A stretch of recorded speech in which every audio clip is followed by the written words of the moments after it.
Dans son chapitre 5 et du verset 1 à 5, l'apôtre Jacques dira à vous maintenant, riches, pleurez et gémissez à cause des malheurs qui viendront sur vous.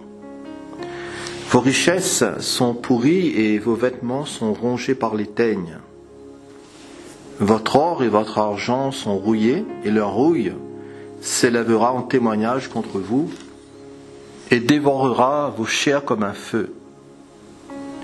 Vous avez amassé des trésors dans les derniers jours. Voici le salaire des ouvriers qui ont moissonné vos champs et dont vous les avez frustrés crient. Et les cris des moissonneurs sont parvenus jusqu'aux oreilles du Seigneur des armées. Vous avez vécu sur la terre dans les voluptés et dans les délices. Vous avez rassasié vos cœurs au jour du carnage. Vous avez condamné, vous avez tué le juste qui ne vous a pas résisté.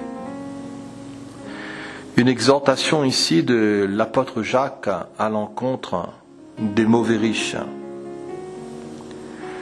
Quelle perception avons-nous de l'argent ?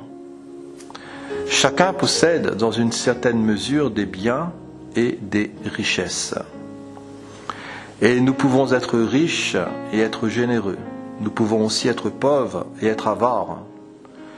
Comme aussi nous pouvons être riches et être avares et être pauvres et généreux. Tout dépend de notre état d'esprit et tout dépend de notre cœur.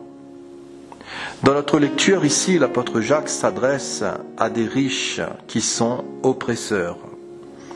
Et il dira au verset 4, « Voici le salaire des ouvriers qui ont moissonné vos champs et dont vous les avez frustrés crient, et les cris des moissonneurs sont parvenus jusqu'aux oreilles du Seigneur des armées. » Combien qui se sont enrichis sur leurs ouvriers, combien d'injustices même dans le milieu des croyants. Et dans Ésaïe 3 et du verset 13 à 15, la Bible nous dit que l'Éternel se présente pour plaider. L'Éternel est debout pour juger les peuples. L'Éternel entre en jugement avec les anciens de son peuple et avec ses chefs. Vous avez brouté la vigne, la dépouille du pauvre est dans vos maisons. De quel droit, dira le Seigneur, foulez-vous mon peuple? Écrasez-vous la face des pauvres, dit le Seigneur, l'Éternel des armées. Concernant l'injustice dans le milieu des croyants, Paul dira dans 1 Corinthiens 6, « Mais c'est vous qui commettez l'injustice et qui dépouillez, et c'est envers des frères que vous agissez de la sorte. » Combien de responsables d'églises qui broutent la vigne du Seigneur, qui tondent leurs brebis, qui usent de rapines. Combien même de frères et de sœurs en Christ qui sont exploités, qui sont manipulés, et cela sous couvert de l'amour fraternel. Le travail gratuit ou à bon marché, avec la formule « le Seigneur te le rendra ». Quelqu'un disait que l'argent est un bon serviteur, mais un mauvais maître. Et amasser inutilement des richesses sans tenir compte des autres est un péché.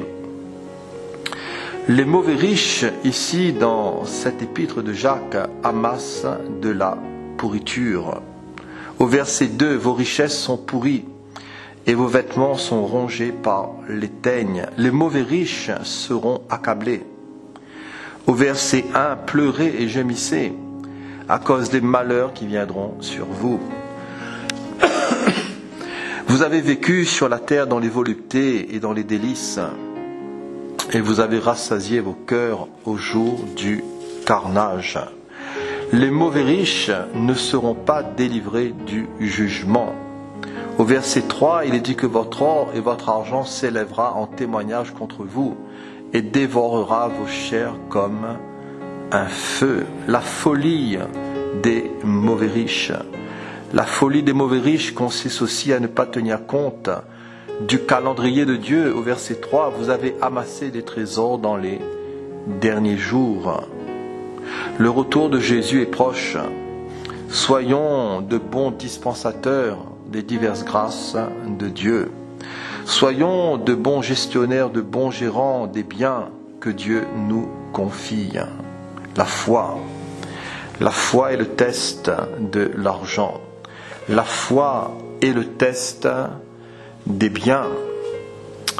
Pour terminer, les richesses doivent être une source de bénédiction et non de condamnation.